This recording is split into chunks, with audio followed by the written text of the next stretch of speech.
6. Well, it's the big correction, and it's coming tonight from the mayor. It was not a falling ceiling tile at the fairgrounds that sent the fairgrounds hundreds of people into chaos. 2 days since that panic about a possible active shooter, the mayor is correcting the record. On Sunday, 72 different people called 911 to report an active shooter during a major basketball tournament, which has been drawing people from across the United States.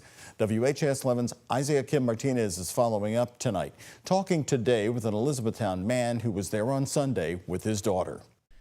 There was no tile that fell from the ceiling.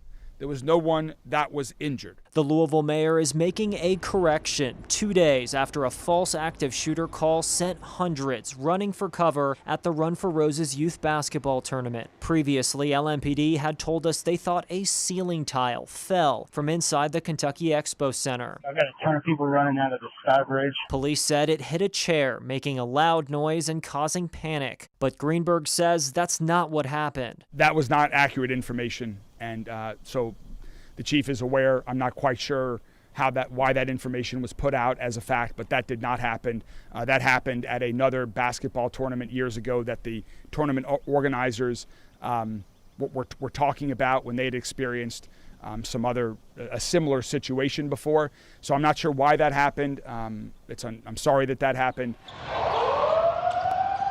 Despite police later determining there was never a threat, questions still swirled around what set off that alarm in the first place. Greenberg now telling reporters it was a malfunction of the Expo Center's smoke detector system. If that's why it wasn't going off in certain areas, that's disturbing in and of itself. Donnie Sweeney of Elizabethtown, who was watching his 8th grade daughter Jade play as the mayhem broke out, said many families took cover at nearby businesses. Cracker Barrel and Hilton Garden Inn allowed people to enter their facilities, no questions asked. Jade's team and several more chose not to return to play these last 2 days, shaken up by the incident. The mayor with this message to them. This is a very unfortunate incident, but I'm glad that Kentucky Venues, working with the tournament, could quickly get the tournament back up and running this morning. A tournament so large, Kentucky Venues says it ranks second in sheer volume to the Kentucky Derby weekend. Isaiah Kim Martinez, WHAS 11 on your side.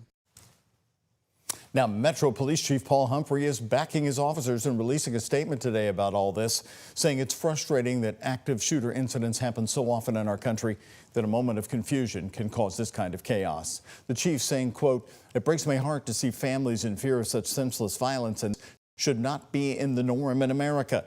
We are extremely grateful there was no active shooter incident and proud of the men and women of LMPD who responded without hesitation to what they thought was a threat to people's lives."